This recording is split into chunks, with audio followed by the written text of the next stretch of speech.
자, 하나님의 입장에서 볼 때에 우리 인간들은 마치 하루살이보다도 못한 존재라고 했죠.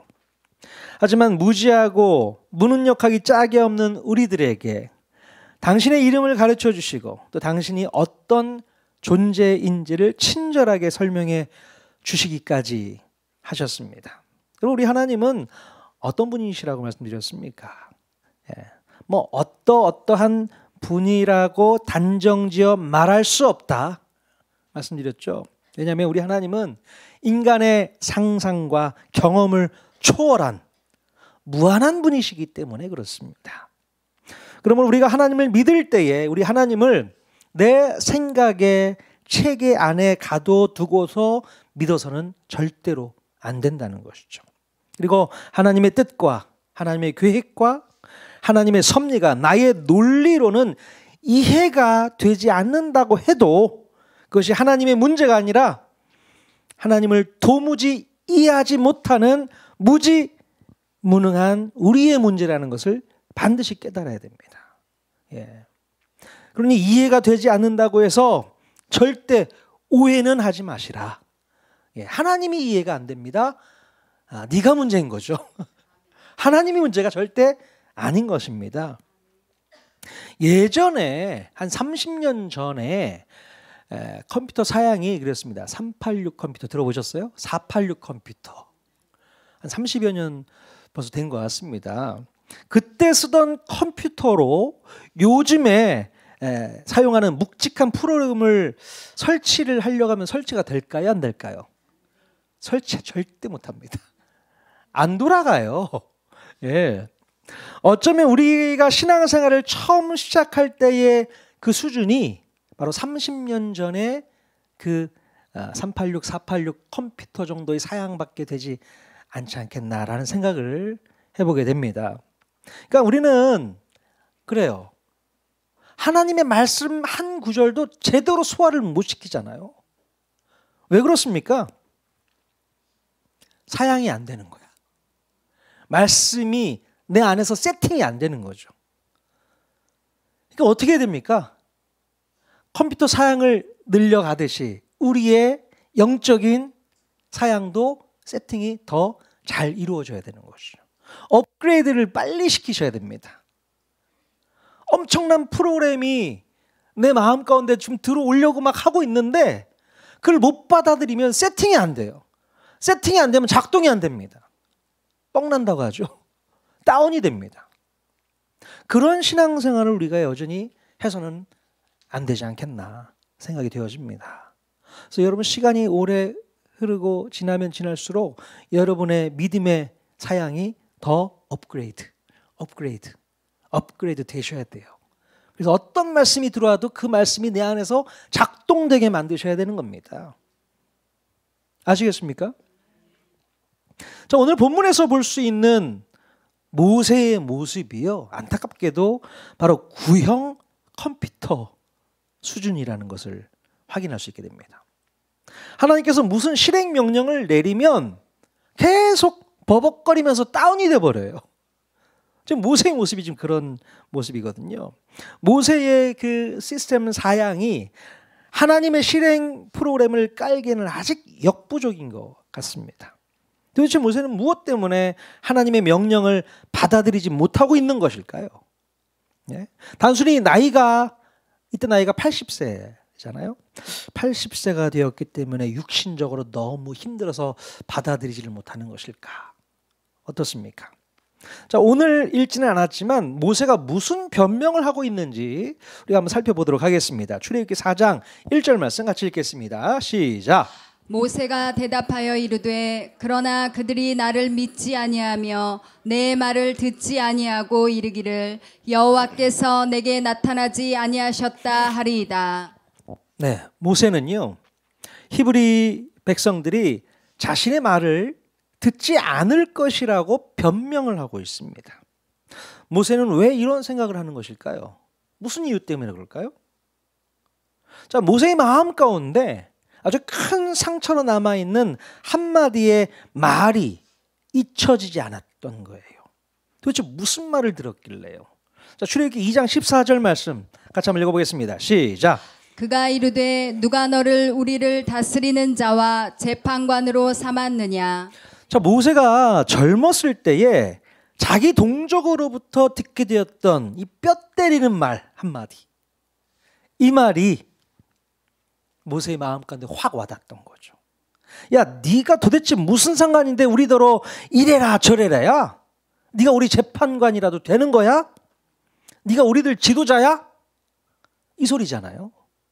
이 소리가 모세의 마음 가운데 딱 와닿으면서 꽂혀버렸던 것이죠. 자, 모세가 이 말을 들었을 때에 현타가 오는 거죠. 그래서 자신의 현실을 파악하게 됩니다. 자기 스스로는 동족을 위해서 앞장서는 뭐라도 되는 줄 알았는데, 예? 정작 동족들은 모세를 인정하고 있는 거예요? 인정을 안 하는 거예요? 인정을 안 하고 있는 겁니다. 그러니 모세가 이 말씀이 이해가 되는 거죠. 그들의 이 말이 이제 콱 꽂혀버리는 거죠. 자, 40년이 지난 지금도 모세의 마음을 괴롭히는 것이 바로 이 말 한마디였다는 겁니다. 예. 여러분, 참으로 우리의 말 한마디가 사람을 살리기도 하지만 죽이기도 한다는 걸 알아야 돼요. 상대방은 별 다른 의미 없이 던진 말이지만 내가 그 말을 들었을 때는 내 마음에 와서 확 꽂혀버리는 거예요. 예? 왜 그렇습니까? 그 말이 동의가 되기 때문에 그런 거예요. 예, 나도 그렇게 생각했는데 상대방도 그렇게 생각하니까 그게 더 상처가 되는 겁니다. 예. 여러분, 뭐 예를 들어 한번 설명해 볼까요? 자기 얼굴이 이쁘다고 자신하는 한 여성한테 왜 이렇게 못생겼어? 그러면 여러분 그게 상처가 될까요? 안 될까요? 자기 자신이 이쁘다고 생각하고 있는데 야, 왜 이렇게 너 얼굴이 그렇게 생겼니? 그러면 상처 받아요? 상처 안 받습니다. 이게 어따 대고 지적질이야. 네 얼굴이야 챙겨. 이렇게 받아치죠. 상처 안 받습니다. 이해가 되세요? 아, 여러분 이해 안 되시나? 이해되시죠? 그렇습니다. 나는 동의할 수 없거든. 동의하지 않으면 상처가 안 돼요. 우리 인간은요, 남들이 무심코 던진 말 한마디에 그냥 죽거나 사는 그런 사람들이에요. 그렇게 약하디 약한 존재가 우리 인간들의 진짜 모습이라고 볼 수 있습니다. 여러분, 모세는 그때 당시 그 어떤 것도 무서울 곳이 없는 그런 존재였어요. 예. 사람 하나 죽였다고 그것 때문에 간이 콩알만해질 그런 위치가 아니었습니다. 그러나 외적으로는 강한 것 같아 보여도 그 말 한마디에 무너지는 존재가 모세였습니다. 네. 그 대단한 모세도 그런 형편인데 하물며 우리들은 어떻겠습니까? 예. 바닥을 치면서 완전 무너질 수 있죠. 우리를 공격하는 말, 우리에게 상처를 주는 말, 바닥을 칩니다. 만약에 여러분이 저에게 목사님 설교가 너무 은혜도 안 되고 재미도 없고 졸리기만 합니다, 그렇게 얘기를 저한테 한다면 제가 그 소리를 듣고 상처를 받을까요? 안 받을까요?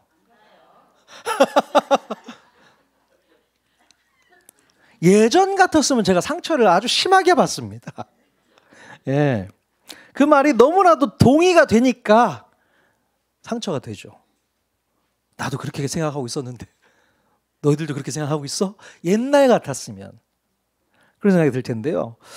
뭐 물론 그런 말씀을 노골적으로 하신 분들은 뭐 별로 없으신데요. 제 아내하고 제 애들이 저한테 그런 말을 좀 많이 하는데요. 자, 그런데 요즘에는 제가 그런 말을 들어도 별로 상처가 되질 않습니다. 동의가 안 돼서 그런 게 절대 아니고요. 성경을 알고 나니까 마음 가운데 치유가 되는 거예요. 예. 예전에 어떤 목사님 중에 정말로 글을 잘 쓰시는 분이 계셨는데 설교에는 젬병이었어요. 예. 말로 하는 건 젬병이었던 것 같아요. 근데 이분이 설교 말씀을 하는데 한 청년이 창가에 기대고 앉아서 말씀을 듣다가 너무 졸린 나머지 정신을 잃고 떨어져 버렸습니다. 한층 난간에서. 그래서 죽게 된 사건이 있었어요. 자, 이 졸린 설교를 했던 분이 누구였는지 아십니까? 사도 바울. 사도 바울이 그랬단 말이에요. 사도행전 20장에 보면 기록되어 있습니다. 떨어져 죽은 청년 이름이 유두구예요. 예. 물론 바울이 이 청년을 살려냈어요. 살려냈지만 그러면서 얼마나 마음간에 상처가 됐을까요? 이 녀석 이렇게 왜 졸아가지고 그러면서 자기 마음간에 내 설교가 이렇게 졸린가 그런 생각을 하면서 오히려 저는 이 장면에서 아주 큰 힘을 얻게 되고 상처가 치유가 되어버렸습니다. 예? 성경을 알면 우리 마음의 상처가 이렇게 치유가 됩니다. 야, 하물며 바울도 이러는데 하물며 나라고. 아무튼 여러분 성경을 읽다 보면 자연스럽게 우리 마음이 또 치료가 되고 회복되는 순간이 분명히 있는 줄로 믿습니다. 자, 이렇게 마음속 깊이 담고 있었던 말 한마디 때문에 모세는 하나님께서 주신 히브리 민족의 그 출애굽의 사명을 거절하게 됩니다. 하나님, 제가 뭘 할 수 있겠습니까? 히브리 백성들이 제 말을 듣지 않을 겁니다. 자, 모세는 누가 들어도 합당한 변명으로 오히려 하나님을 설득하는 거죠. 하나님, 저 못 갑니다. 그런 줄 아세요? 하나님을 설득하려고 하는 거예요. 자, 그러나 여러분, 모세가 하나님의 말씀 중에 놓치고 있는 말씀이 있어요. 어떤 말씀을 놓치고 있나? 자, 출애굽기 3장 12절 말씀 같이 읽겠습니다. 시작. 하나님이 이르시되 내가 반드시 너와 함께 있으리라. 내가 그 백성을 애굽에서 인도하여 낸 후에 너희가 이 산에서 하나님을 섬기리니 이것이 내가 너를 보낸 증거니라. 자, 하나님께서 반드시 너와 함께 하겠다. 이 말씀을 주셨단 말이죠. 그럼 우리 하나님이 우리와 함께 해 주시겠다고 말씀하시는데 뭐가 두렵고 뭐가 걱정이 되겠습니까? 이것이 마음가운데 확실하게 믿어지면 두려울 게 없어요. 주님이 함께 하시는데 천군 만마보다 더 든든하지 않겠습니까? 모세가 이 말씀을 놓치지 말았어야 되는 거죠. 설령 히브리 백성들이 모세를 여전히 지도자로 인정하지 않아도 하나님께서 함께 하신다고 약속해 주셨다면 이후 여하를 막론하고 애굽으로 가는 게 맞습니다. 그래야 되죠. 하나님께서 함께 하시는데 뭐가 무섭고 뭐가 걱정입니까? 자, 그런데 이 대단한 모세도 하나님이 함께 하신다는 말씀을 직접 들었어도 그 말씀을 믿지 못하고 여전히 자기 생각 안에 갇혀 있었던 거예요. 여전히 그때 그 과거의 말 한마디, 상처, 여기에 갇혀서 있는 거죠. 그러니 하나님 말씀이 딱 들어와서 우리 마음을 치료하지 못하고 내가 너와 함께 하겠다는 말씀도 안 들리는 겁니다. 자기 생각 안에 갇혀 있기 때문에 그래요. 여기 이거 깨야 되는 겁니다, 여러분.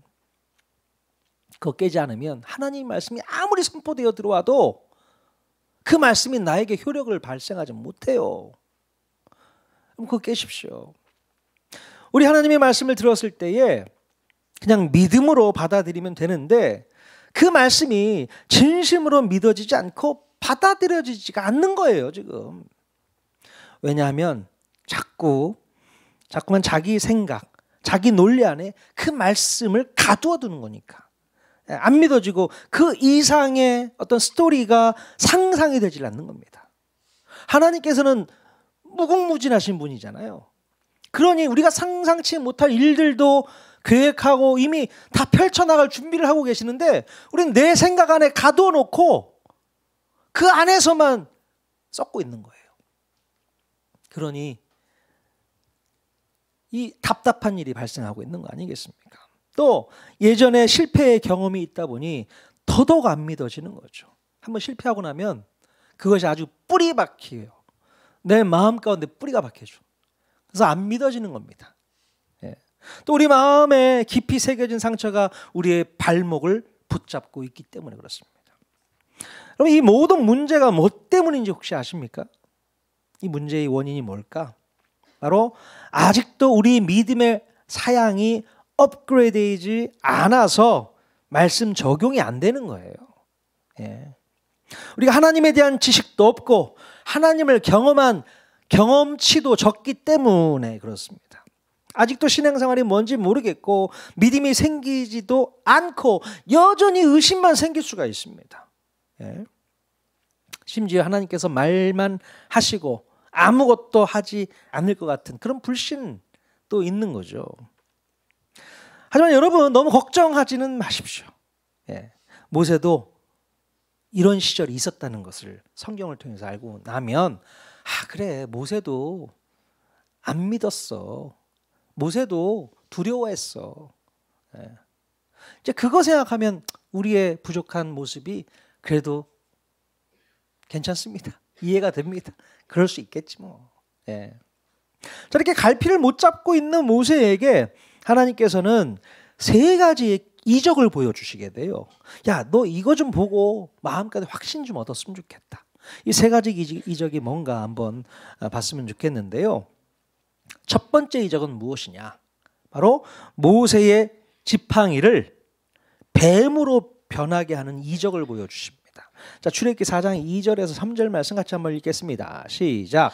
여호와께서 그에게 이르시되 내 손에 있는 것이 무엇이냐? 그가 이르되 지팡이니이다. 여호와께서 이르시되 그것을 땅에 던지라 하시매 곧 땅에 던지니 그것이 뱀이 된지라. 모세가 뱀 앞에서 피하매. 자, 먼저 하나님께서는 모세의 손에 뭐가 있는지를 먼저 물어보시잖아요.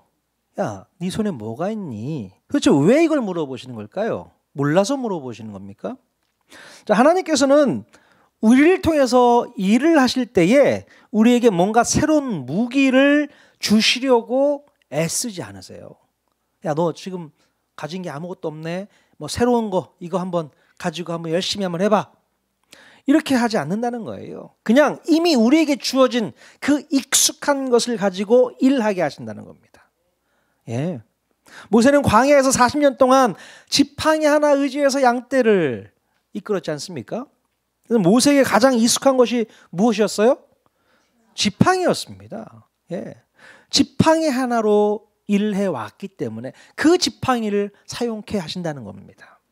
여러분, 다윗이 골리앗을 때려잡을 때에 하나님은 무엇으로 일을 하셨습니까? 예, 맞습니다. 바로 다윗에게 가장 익숙한 물맷돌을 가지고 싸우게 하셨다는 것이죠. 자, 하나님께서 요셉을 애굽의 총리로 세우실 때 무엇으로 일하게 하셨을까요? 예, 어려서부터 쌓아왔던 목축업 실력, 또 노예실에 쌓았던 탁월한 실물 경제 실력, 또 죄수시대에 쌓았던 정치 행정 실력, 정말 익숙하게 쌓아놨던 그 실력으로 하나님께서는 총리 자리에 올려놓는 겁니다. 뭐 대단한 거 장착해 주지 않으세요. 여러분, 그렇다면 여러분에게 있어서 가장 익숙한 것은 무엇인가요? 여러분이 받으신 달란트, 은사, 재능, 뭘까? 분명히 있을 겁니다. 하나님께서 그것을 사용하셔서 여러분들을 사명자로 부르신 줄로 믿습니다. 오늘 목장 모임 할 때 한번 나누셨으면 좋겠어요. 내가 갖고 있는 건 뭘까 도대체? 내가 가장 익숙하게 사용할 수 있는 것. 하나님께서는 바로 그것을 가지고 사용하신다는 거예요. 예. 자, 하나님께서 모세에게 보여주신 이 첫 번째 이적의 의미는 과연 뭘까요? 하나님께서는 지팡이를 뱀으로 변하게 하시고 뱀의 어디를 잡으라고 해요? 꼬리를 잡으라고 합니다. 예. 우리가 상식적으로 생각할 때에 뱀을 잡아야 한다면 어디를 잡는 게 맞을까요? 그렇죠. 뱀 좀 잡아보셨어요? 머리를 잡아야 돼요. 꼬리를 잡으면 어떻게 될까요? 갑자기 막 머리가 와가지고 내 손을 물 거 아닐까요? 예. 그러니 꼬리를 잡으면 안 되고 머리를 잡는 게 안전합니다. 이게 상식이죠. 모세는 광야에 살면서 뱀을 얼마나 많이 만났을까요? 당연히 뱀을 잡을 땐 머리를 잡는 게 상식이야. 이거 알고 있었을 거 아닙니까? 자, 그런데 하나님께서는 뱀의 꼬리를 잡으라고 말씀하시는 거예요. 자, 왜 하나님께서는 말도 안 되는 이 말씀을 하셨을까요? 왜 그랬을까요? 자, 그것은 바로 네가 가지고 있는 상식과 경험 가지고 일하지 말라는 말씀이에요. 상식으로 하는 거 아니야. 경험 가지고 사역하는 거 아니야. 자, 우리는 보통 내 생각과 또 내 판단과 내 경험을 의지할 때가 참 많습니다. 그것이 정답이라고 철석같이 믿고 있기 때문에 그래요. 이게 정답이야. 이게 정답이에요. 하지만 하나님께서는 그것이 정답이 아니고 하나님의 말씀이 정답이라고 말씀하고 있어요. 네가 아무리 경험하고 습득해서 얻어낸 그것도 정답이 아니라는 거예요. 뭐가 정답이다? 하나님 말씀에 순종하는 게 정답이다. 예. 아까도 말씀드렸지만 우리 하나님은 우리의 상상을 초월하시는 분이세요. 예. 하나님 말씀이 내 판단과 경험과 상식보다 더 뛰어나고 더 우월하신 줄로 믿습니다. 예. 그러면 하나님께서 말씀하시면 내 생각으로 토달지 말고 무조건 순종해야 되는 겁니다. 토달지 마세요. 하나님이 말씀하시면 그 말씀에 순종하시면 되는 거예요. 아, 내가 예전에 경험해 보니까 이거는 이렇고 저거는 저렇고 그런 얘기 하시면 절대 안 됩니다. 예? 그러면 요즘 애들 말로 꼰대 되는 거예요. 예? 내가 경험해 봤는데 이게 맞아. 목사들 조심해야 됩니다. 그래서 목사들은 꼰대 될 확률이 높아요. 경험이 많다 보니까 사역은 이렇게 해야 돼 저렇게 해야 돼 딱 정해놓은 틀이 있어요. 그 틀을 벗어나면 죽는 줄 알아. 안 되는 줄 알아. 아니요. 하나님의 역사는 무궁무진합니다. 과거에 실패했는데 새롭게 요즘에 잘 되는 부분도 있을 수 있고요. 예. 예전에는 잘 됐는데 그걸 또다시 하면 또 안 되는 경우도 있습니다. 하나님의 역사는 너무나도 그때그때 달라지니까 그때그때 말씀 앞에 순종하는 수밖에 없어요. 상식 갖고 하는 거 아닙니다. 예. 우리 하나님께서 모세에게 야, 너 상식 가지고 일하지 마. 그 얘기죠. 예. 꼬리 잡아도 내가 잡으라 하면 너 안전할 수 있어. 그 얘기입니다. 자, 두 번째로 보여주신 이적은 무엇일까요? 바로 나병이 생겼다가 치유되는 이적을 보여주게 되죠. 자, 보세요. 출애굽기 4장 6절에서 7절 말씀 같이 읽겠습니다. 시작. 여호와께서 또 그에게 이르시되 내 손을 품에 넣으라 하시매 그가 손을 품에 넣었다가 내어보니 그의 손에 나병이 생겨 눈같이 된지다. 이르시되 내 손을 다시 품에 넣으라 하시매 그가 다시 손을 품에 넣었다가 내어보니 그의 손이 본래 살로 되돌아왔더라. 네. 나병은요, 하나님의 저주라고 여기는 불치병이었습니다. 자, 이 병은 그냥 우연히 걸린 병이 아니라 그 당시 신이 내린 질병이라고 여겨졌어요. 그런데 이런 나병이 손쉽게 치유가 되고 있다는 것은 무엇을 의미하는 걸까요? 뭘 의미하는 걸까? 마치 불치병을 앓고 있듯이 고통당하고 있는 히브리 노예들을 바로 모세를 통해서 깨끗하게 치유하고 회복시키시겠다는 그 말씀입니다. 내가 할 거야.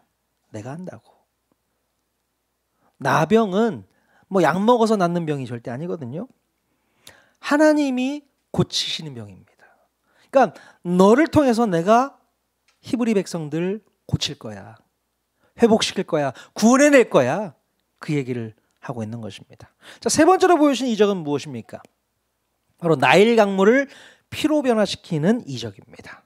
자, 출애굽기 4장 9절 말씀 읽겠습니다. 시작. 그들이 이 두 이적을 믿지 아니하며 내 말을 듣지 아니하거든 너는 나일 강물을 조금 떠다가 땅에 부으라. 내가 떠온 나일 강물이 땅에서 피가 되리라. 자, 고대의 이집트 사람들은 생명의 젖줄이라고 하는 이 나일 강을 신처럼 숭배했습니다. 강이 신이에요. 그런데 하나님께서 그 나일 강물을 피로 변하게 하신다는 것은 하나님께서 자연을 다스린다는 것을 강조하고 있을 뿐만 아니라 이집트의 그 모든 신이 바로 하나님께 복종하게 될 것을 암시하고 있는 겁니다. 우리 나중에 살펴보겠지만 이집트에서 믿는 신들이 참 많아요. 근데 하나님께서 그 신을 주장하고 있다는 거죠. 떡 주무르듯 하고 있다는 겁니다. 내가 바로 만왕의 왕, 신들의 신, 하나님이 있는 것을 보여주고 있는 그런 말씀입니다. 자, 이렇게 하나님께서 모세에게 세 가지 이적을 보여주셨는데 모세는 이 세 가지의 이적을 보고서 어떤 반응을 보였을까요? 하나님의 뜻대로 순종해서 출애굽의 지도자로 가겠다고 긍정적인 반응을 보였습니까? 예? 여러분 같으면 어떻게 하시겠습니까? 저 같으면 이 정도의 이적을 경험했다면 무조건 순종하고 그 즉시 애굽으로 갔습니다. 저 같으면 그랬을 것 같아요. 야, 하나님께서 이렇게 확신 있는 응답을 주셨는데 안 가고 배겨요? 가야죠. 자, 그런데 모세는 어떻게 반응하는지 한번 보십시오. 자, 출애굽기 4장 10절 말씀 같이 읽겠습니다. 시작. 모세가 여호와께 아뢰되 오 주여 나는 본래 말을 잘하지 못하는 자니이다. 주께서 주의 종에게 명령하신 후에도 역시 그러하니 나는 입이 뻣뻣하고 혀가 둔한 자니이다. 자, 정말로 안타깝게도 모세는 이런 놀라운 이적을 눈으로 보았음에도 불구하고 하나님의 부르심에 속 시원하게 순종하지 않습니다. 이번에는 자신이 언변이 약하다고 핑계를 대고 있어요. 말 못한다는 거죠. 그럼 정말로 모세는 본래 말을 잘 못하는 인물이었을까요? 사도행전 7장 22절에 한번 읽어보도록 하겠습니다. 시작. 모세가 애굽 사람의 모든 지혜를 배워 그의 말과 하는 일들이 능하더라. 예, 원래 모세는요 어려서부터 이집트의 모든 지혜를 통달했기 때문에 그의 말과 하는 일에 능했던 사람이라고 성경이 기록하고 있습니다. 말 못한다고요? 어디서 뻥을 쳐요? 왜 말을 못한다고 거짓말을 합니까? 모세는 지금 비겁한 변명을 하고 있는 거예요. 물론 40년 동안 외국에 나와서 살았기 때문에 모국어가 좀 서투를 수는 있죠. 하지만 그거 가지고 말 못한다고 말하는 건 아니죠. 자, 모세는 하지만 누구보다도 말과 지혜에 있어서는 탁월한 실력을 가지고 있었습니다. 그럼에도 모세는 바오로를 설득하려면 더 뛰어난 언변이 있어야 된다고 생각을 했던 것 같아요. 그럼 정말로 모세가 언변이 부족하고 협상 실력이 부족하다고 해도 그것은 문제가 되질 않습니다. 문제가 안 되는 거예요. 만약에 그의 언변이 정말 문제였다면 하나님께서는 처음부터 모세를 부르지도 않으셨을 겁니다. 네. 여러분 고린도전서 4장 20절에 이런 말씀이 있습니다. 같이 한번 또 읽겠습니다. 시작. 하나님의 나라는 말에 있지 아니하고 오직 능력에 있음이라. 네, 하나님 나라는 우리의 언변에 달려있지 않다는 거예요. 오직 하나님의 능력에 달려있음을 믿을 수 있기를 바랍니다. 여러분 복음을 전할 때 나는 말도 못해.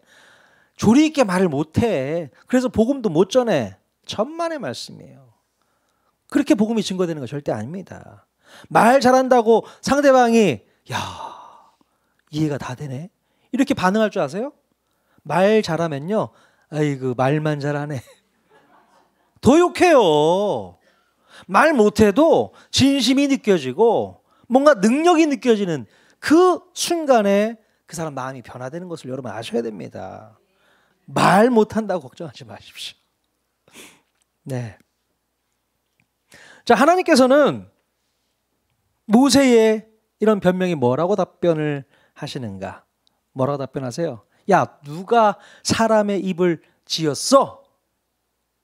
살짝 우리 하나님께서 화가 좀 나신 것 같죠? 야, 누가 사람의 입을 지었어? 자, 모세는 하나님이 어떤 분이심을 잊고 있었던 겁니다. 스스로 존재하시고 또 무소부재하시고 전지전능하신 하나님이라는 것을 잊지 않고서야 어떻게 이런 변명을 할 수 있겠습니까? 저는 말을 못합니다. 네 입도 내가 고칠게. 그런 하나님이신데 그런 말도 안 되는 변명을 하고 있는 겁니다. 하나님이 어떤 분이라는 것을 알면 우리는 아무런 변명할 수 없습니다. 무조건 고해야 되는 거예요. 예. 자, 모세는 결국 끝까지 하나님의 사명을 거절합니다. 자, 13절 말씀 또 읽겠습니다. 시작. 모세가 이르되 오 주여 보낼 만한 자를 보내소서. 자, 여러분 이 말의 뜻이 뭡니까? 나는 적합한 사람이 아니라고 자신을 판단하고 있는 거예요. 나는 아닙니다. 쟤를 좀 보내세요. 뭐 이런 느낌일까요? 하나님께서 바로 이 지점에서 모세에게 아주 화를 내십니다. 왜 화를 내셨습니까? 하나님께서 모세를 판단하고 있지 않은데 자기가 먼저 스스로 판단을 하는 교만함을 보였기 때문에 그렇습니다. 야, 내가 너 판단하고 있지 않은데 왜 네가 스스로 너를 판단하고 있는 거야? 그거 교만이야. 그 얘기거든요. 여러분, 하나님께서는 우리가 실력이 없고 언변이 없고 재능이 뛰어나지 않아도 아무 상관이 없다고 말씀하세요. 그게 그렇게 중요하지 않아. 그런 거 내가 다 커버 쳐줄게. 걱정하지 마. 그러신 분이거든요. 그러나 단 한 가지, 우리가 하나님을 앞서가서 스스로를 판단하고 스스로를 규정짓는 부정적인 행위에 대해서는 분노하신다는 사실을 분명히 깨달을 수 있길 바랍니다. 예.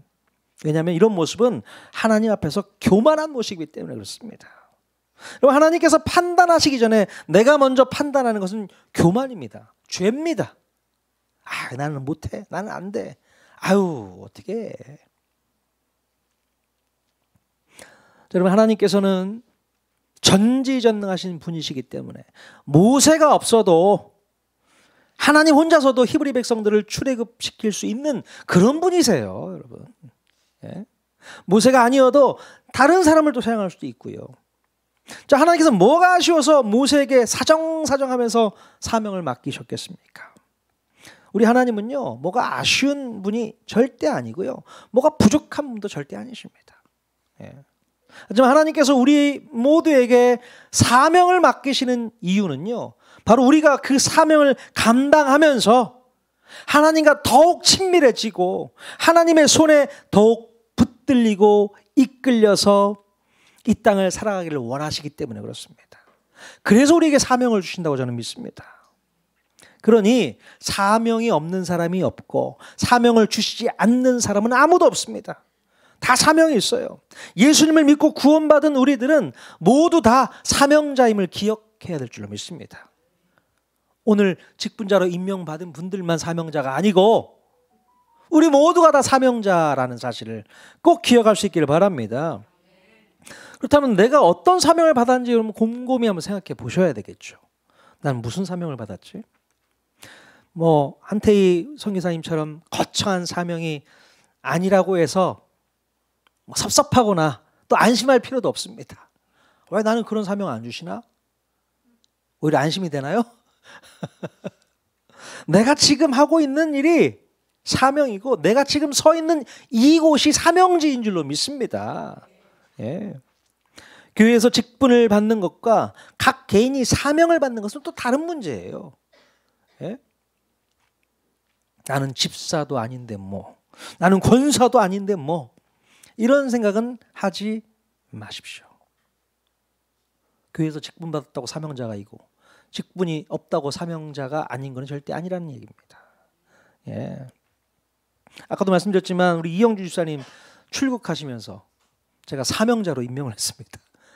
꼭 가서 그 가정에 하나님이 호주가 되었음을 선포하고 인정하고 그들도 다 자녀들도 예수 믿고 구원받을 수 있는 놀라운 그 쓰임받는 도구로 갔다 오시라고 말씀을 드렸어요.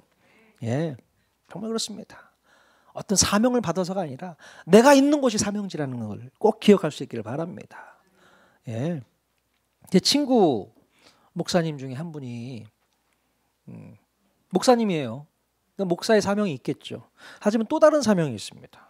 그 친구가 거의 한 20년 가까이 그 아들이 뇌성마비 판정을 받고 어려서부터 지금까지 힘들게 아이를 섬기고 있습니다.